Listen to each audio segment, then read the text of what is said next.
అనగనగా ఓ పార్టీ ఉంది, పార్టీలో నా రోజా ఉంది. రోజా నగిరిలో గెలిచేసింది, అన్నదమ్ములను దించేసింది, 3,000 కోట్లు దంచేసింది, పార్టీ నాశనం చేసేసింది.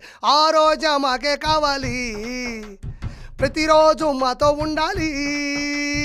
ఆ రోజా మాకే కావాలి, పార్టీని పడుకోబెట్టాలి. హా ఓకే, పాట పక్కన పెట్టేద్దాం. ఏదో కొంచెం సంతోషం కనిపించి పాడాను. నేను తప్ప ఆవిడ గురించి పాడేవాళ్ళు ఎవరున్నారు కాబట్టి పాడడం జరిగింది. అయితే ఆర్కే రోజా అరవ శ్రీధర్ గారి విషయంలో చేసినటువంటి కొన్ని పనుల దృష్టి ఆవిడ ఏం మాట్లాడుతుందో ఒకసారి విందాం. ఆయన చంద్రబాబు నాయుడు విషయానికి వస్తే, ఆయన చంద్రబాబు నాయుడు అంటుంది, ఆయన కాదు నాయన. పాలిటిక్స్ లో అందరికీ ఆయన పెదనాయన.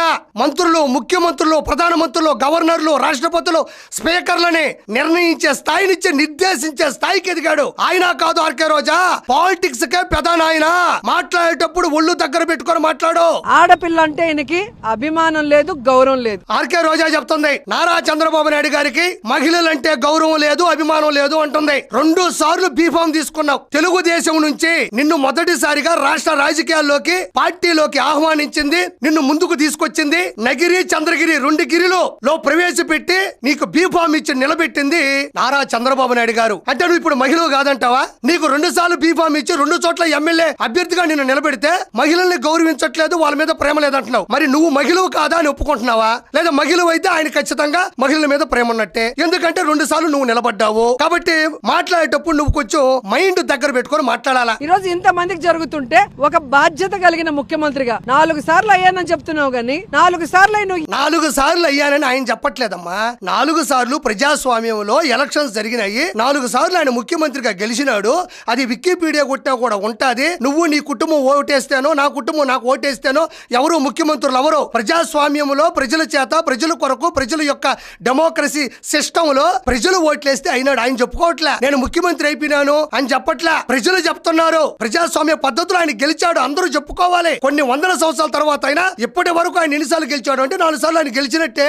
నువ్వు ఏ రోజైనా మహిళని కాపాడావా? ఎంత మంది మహిళల జీవితం. అసలు మహిళల గురించి నువ్వు మాట్లాడుతున్నావు. ఈ రోజు కూటమి ప్రభుత్వంలో 22 మంది మహిళలు శాసనసభ్యులుగా ఉన్నారు. నెలవల విజయశ్రీ, బండారు శ్రావణిశ్రీ, గల్లా మాధవి, లోకం నాగమతి, ఎస్ సవిత, పరిటాల సునీత, వంగలపూడి అనిత, తోయిక జగదీశ్వరి, తంగిరాల సౌమ్య, దాసరి సుధా, యనమల దివ్య, గౌతు శిరీష, మిర్యాల శిరీషాదేవి, వరపుల సత్యప్రభ, గుమ్మిడి సంధ్యారాణి, కోళ్ల లలితా కుమారి, పోసపాటి అదితి, విజయలక్ష్మి, గజపతి రాజు, వేమిరెడ్డి ప్రశాంత్ రెడ్డి, రెడ్డిపుకార మాధవిరెడ్డి, బొమ్మ అఖిలప్రియారెడ్డి, పల్లి సింధూరారెడ్డి, గౌరు చరితారెడ్డి, 22 మంది మహిళలు ఈ రోజు ఈ గవర్నమెంట్ లో శాసనసభ్యులుగా మహిళలుగా ఉన్నారు. అందులో దాసరి సుధా, బద్వేలు వైఎస్ఆర్సీపీ పక్కన పెట్టాయి. లోకో నాగమాధవి నెల్లిమర్ల నుంచి గెలిచింది జేఎస్పీ. మొత్తం 21 మంది కూటమి నుంచి గెలిచిన వాళ్ళు ఉన్నారు. అందులో ఏ మహిళనైనా నువ్వు అడిగి చూడు. నారా చంద్రబాబు నాయుడు గారి క్యారెక్టర్ ఏంటి, ఆయన క్యారెక్టరైజేషన్ ఏంటి, ఆడవాళ్ళని ఎంత గౌరవిస్తాడు, ఎంత ప్రత్యేకంగా చెప్పనక్కర్లా. అంతెందుకు మహిళల్ని గౌరవించలేదని చెప్తున్నావు, సాటి మహిళగా నువ్వు చెప్తున్నావు కదా. వంగలపూడి అనిత ఒక దళిత మహిళ,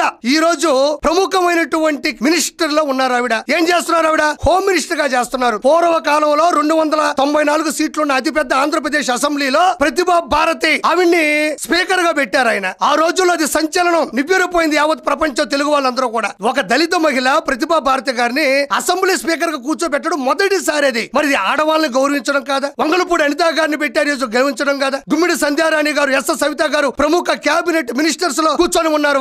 వాళ్ళంతా గొప్పవాళ్ళు కాదా అని నేను ప్రశ్నిస్తున్నా. ఇంతెందుకు నారా చంద్రబాబు నాయుడు గారు ఇప్పటి వరకు మహిళలకు ఏమీ చేయలేదు, మహిళలను కాపాడలేదు అంటున్నావు. డ్వాక్రా సంఘాలు ఏర్పాటు చేసింది నారా చంద్రబాబు నాయుడు గారు. ఆటోల్లో, క్యాబుల్లో జీపీఎస్ తప్పనిసరిగా ఉండాలి, స్త్రీలను మనం కాపాడుకోవాలని తప్పనిసరి చేసింది నారా చంద్రబాబు నాయుడు గారు. రాష్ట్ర మహిళా కమిషన్ ఏర్పాటు చేసింది నారా చంద్రబాబు నాయుడు గారు. తన తల్లి కట్టెల పొయ్యి మీద సరిగ్గా వండుకోలేక ఇబ్బంది పడుతూ ఉంటే ఇంకా ఏ మహిళలు రాష్ట్ర వ్యాప్తంగా ఇబ్బంది పడకూడదు అని దీపం పథకం ఆచరణలో పెట్టింది కూడా నారా చంద్రబాబు నాయుడు గారు. ఈ రోజు మహిళా కోర్టులు, ఫ్యామిలీ కోర్టులు, మహిళా పోలీస్ స్టేషన్లు కూడా జనాల్లోకి తీసుకొచ్చింది, ఆచరణ చేసింది, ఆదరణ తీసుకొచ్చింది నారా చంద్రబాబు నాయుడు గారు. ఈ రోజు మహిళలకి ఏమీ చేయలేదంటున్నావు. నేను చెప్పింది అబద్ధాలైతే ఇవి అబద్ధాలు అని నిరూపించే దమ్ము నీ దగ్గర ఉందా అని నేను ఈ రోజు ఆర్కే రోజున మాట్లాడుతున్నా. ఇంకా విను. మీ తెలుగుదేశం పార్టీ నాయకులు, కార్యకర్తలు, ఎమ్మెల్సీలు, ఎమ్మెల్యేలు, ఎంపీలు మోసం చేస్తే అది ప్రశ్నించిన మమ్మల్ని సస్పెండ్ చేసావు. ప్రశ్నించడం అంటున్నావు, తప్పు లేదు. ప్రజాస్వామ్యంలో ఎమ్మెల్యేగా ఉన్నా లేకపోయినా, సాధారణ మహిళవైనా, గృహిణివైనా, ఎవరు అయినా సరే తప్పు చేస్తే సోషల్ మీడియాలో ప్రశ్నించడం తప్పు అని ఏ ఒక్కరూ అనరు. నేనైతే అసలు అసలు అన్నం. మరి ఎమ్మెల్యేలు, కార్యకర్తలు, శ్రేణులు, వర్గాలు, నాయకులు అందరూ కూడా రేపులు చేస్తున్నారు, అవన్నీ చేస్తున్నారని నువ్వు అంటున్నావు కదా. మరి అదే వైఎస్ఆర్సీపీలో ఉండేటువంటి అంబటి రాంబాబు, అనంతబాబు, అవంతి శ్రీనివాస్, విజయసాయి రెడ్డి, అదే విధంగా గోరెంట్ల మాధవ్, వీళ్ళందరూ చేసినట్టు ఏంటమ్మా? ఎమ్మెల్సీ అనంతబాబు మాట్లాడినటువంటి వీడియో కాల్స్ లేవా? అంబటి రాంబాబు గంట, అరగంట, సంజన, సుకన్య, పోలవరం గురించి అడిగితే మాత్రం నాకు తెలియదు అంటాడు. ఎందుకంటే పెద్ద సబ్జెక్ట్ అంటాడు. మరి గంట, అరగంట సంజన, సుకన్య గురించి అనర్గళంగా మాట్లాడతాడు. దాని గురించి నీకు తెలియదా? విజయసాయి రెడ్డి గురించి నీకు తెలియదా? గోరెంట్ల మాధవ్ గురించి నీకు తెలియదా? ఇప్పుడు కూడా వీడియోలు వైరల్ అవుతా ఉంటాయి. ప్రతిరోజు 100 వీడియోలు చూస్తే గురువు గారి 2 వీడియోలు 70 mm మీద కనబడతా ఉంటాయి. వీటన్నిటి గురించి, అవంతి శ్రీనివాస్ గురించి, వీళ్ళందరూ ఎవరు? వైఎస్ఆర్సీపీకి సంబంధించినటువంటి కార్యకర్తలు అంటావా, లేదా సామాన్య ప్రజలు అంటావా, నాయకులు అంటావా? ఎమ్మెల్సీగా చేయని వాళ్ళు ఉన్నారు, లోక్సభలో చేయని వాళ్ళు ఉన్నారు, ఎంపీగా చేయని వాళ్ళు ఉన్నారు, శాసనసభ్యులుగా కూడా పనిచేస్తున్న వాళ్ళు ఉన్నారు కదా అప్పట్లో. మరి వాళ్ళ గురించి నువ్వు ఎందుకు ఆ రోజు ఒక మహిళగా ఎందుకు మాట్లాడలేదు? మరి సంజన, సుకన్య మహిళలు కదా అంటే వాళ్ళతో ఫోన్ లో మాట్లాడొచ్చా? గోరెంట్ల మాత్రం 70 mm సినిమా చూపించాడు. అవతల పక్క ఉన్నటువంటి వీడియో రికార్డ్ చేసిన ఆవిడ కూడా మహిళే కదా. అవంతి శ్రీనివాస్ మాట్లాడింది కూడా మహిళతోనే కదా. అనంతబాబు మాట్లాడింది కూడా మహిళతోనే కదా. విజయసాయి రెడ్డికి ఏదో చోటా బచ్చా ఏదో పిల్లోడు, అది మహిళే కదా వాళ్ళు కూడా. మరి వాళ్ళందరూ గురించి వాళ్ళు మహిళలు కాదా? నువ్వు మహిళలు కాదు అంటే నువ్వు మాత్రం మహిళ అని ఏమన్నా రాజముద్ర ఏమన్నా వేస్తుందా? అంటే నువ్వు మాత్రం మహిళవా, మిగతా వాళ్ళందరూ మహిళలు కాదా అని నేను ప్రశ్నిస్తుండా. ఆ రోజు రోడ్లు లేవా? ఆ రోజు గొట్టం లేదా? ఆ రోజు అట్టపెట్లు దొరకవా? పట్టుకొని మధ్యలో కూర్చొని ఆ రోజు ఎందుకు నిలదీయలేదు? అంతెందుకమ్మా? వీళ్ళ ఆడవాళ్ళ గురించి మొత్తం వదిలే. సొంత చెల్లి, కన్న తల్లి, వీళ్ళు ఆడవాళ్ళు కాదా? సొంత చెల్లిని, కన్న తల్లిని బయట పంపించి పసుపు చీర కట్టుకుందని దారుణాది దారుణంగా వర్రా రవీందర్ రెడ్డి చేత పోస్టులు పెట్టించినటువంటి జగన్మోహన్ రెడ్డి కీచకుడు కదా, రాక్షసుడు కదా, హీజ్ అన్ మాన్స్టర్. మరి ఆ రోజు జగనన్న గురించి, మిగతా వాళ్ళ గురించి నువ్వు ఎందుకు మాట్లాడలేదు? ఆ రోజు ఏమన్నా నీ నోరు పడిపోయిందా? నువ్వు శాసనసభ్యురాలుగా ఉన్నావు కదా, పైగా మంత్రిగా కూడా ఉన్నావు కదా, ఆ రోజు ఎందుకు నువ్వు ప్రశ్నించలేదు? రోడ్లు దొరకలేదా అని ప్రజలు కూడా ఈ రోజు గట్టిగా ప్రశ్నిస్తున్నారు నీ గురించి. ఎక్కడ చూసినా మీ ఎమ్మెల్యేలు రేపులు చేస్తూ దాడులు చేస్తుంటే శిక్షించలేని చేతగాని దద్దమ్మ ముఖ్యమంత్రి నువ్వు. ఈ దద్దమ్మ మాటలు మాట్లాడటం వల్ల 2024 ఎలక్షన్స్ లో ప్రజలందరూ కూడా ఓట్లు కూటమికి గుద్దమ్మా అన్నారు. ఏం మనిషివు నువ్వు? నువ్వు ఒక మహిళవే. 4 సార్లు ముఖ్యమంత్రిగా చేసినటువంటి వ్యక్తి, 9 సార్లు శాసనసభ్యుడిగా గెలిచారు. ప్రపంచ వ్యాప్తంగా సైబర్ టవర్స్ అన్నా కూడా, హైటెక్ సిటీ అన్నా కూడా నివిరిపోయే స్థాయికి వెళ్ళినట్టు వ్యక్తిని నువ్వు దద్దమ్మ అంటావా?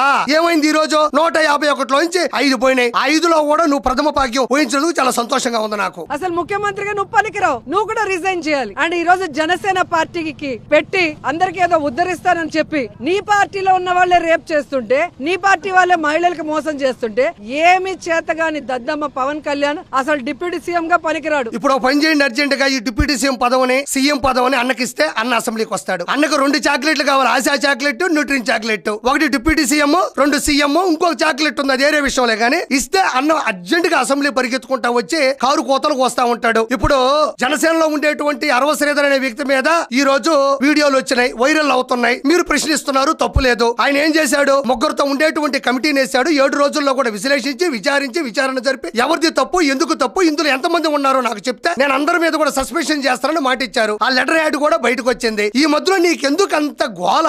నీకెందుకు అంత తట్టుకోలేకపోతా ఉండావే? ఎందుకంత నీకు ఉబలాటం? మరి పూర్వం నేను చెప్పిన పేర్లు ఉండే వాళ్ళందరూ కూడా వాళ్ళ వీడియోలు, వాళ్ళ పేర్ల మీద షేర్లు కొడితే నాకు తెలిసి నువ్వు చూసే వీడియోలో కూడా రోజుకు 2 వస్తుంటాయి. వాళ్ళ మీద అన్న విచారణ జరిపాడా? కొన్ని వాళ్ళు ఏమైనా సస్పెన్షన్ చేశాడా? లేకపోతే వాళ్ళ మీద ఏమైనా నిఘా పెట్టాడా? లేకపోతే వాళ్ళు ఏమైనా తిట్టాడా? ఈ రోజుకే గోరెంట్ల మాధవ్ రాష్ట్ర అధికార ప్రతినిధిగా కొనసాగుతా ఉన్నాడు. అనంతబాబు ఎమ్మెల్సీగా కంటిన్యూ అవుతా ఉన్నాడు. మరి మీ అన్న ఏం చేశాడు నేను ప్రశ్నిస్తుండా. నారా చంద్రబాబు నాయుడు గారైనా, నారా లోకేష్ గారైనా, కూటమిలో ఉండేటువంటి జనసేన అయినా, ఏ శాసనసభ్యులైనా, ఎంపీలైనా, ఎమ్మెల్సీలైనా, ఏ కార్యకర్త అయినా ఏ తప్పు చేసినా వారిని వెంటనే 100% విశ్లేషించి, వివరించి, విచారణ జరిపి 100% ఇళ్లకు పంపించే పరిస్థితి చేస్తారు తప్ప మీలాగా వాళ్ళకి అంటే బూతులు తిట్టే వాళ్ళకి భవిష్యత్తుని, అబద్ధాలు చెప్పే వాళ్ళని అధికారంలో కూర్చోబెట్టేటువంటి పరిస్థితులు కూటమిలో ఉండవు అని మరోసారి నేను తెలియజేసుకుంటున్నాను. నువ్వు వచ్చేసి ఈ రోడ్డు మీద కూర్చోవడం వల్ల కొంతమంది అంటూ ఉంటారు తప్పులు చేస్తే రోడ్డు మీద పడతావని. ఈ రోజు పడ్డావు నువ్వు రోడ్డు మీద. మరి ఎన్ని తప్పులు చేసావో, ఎన్ని పాపాలు చేసావో, ఎన్ని లోపాలు ఎత్తి పెట్టుకున్నావో దీన్ని కదా రోడ్డు మీద పడ్డావు అంటారు. కాబట్టి ఆర్కే రోజా నీ మాటలు వినే పరిస్థితుల్లో జనాలు లేరు. Thank you so much.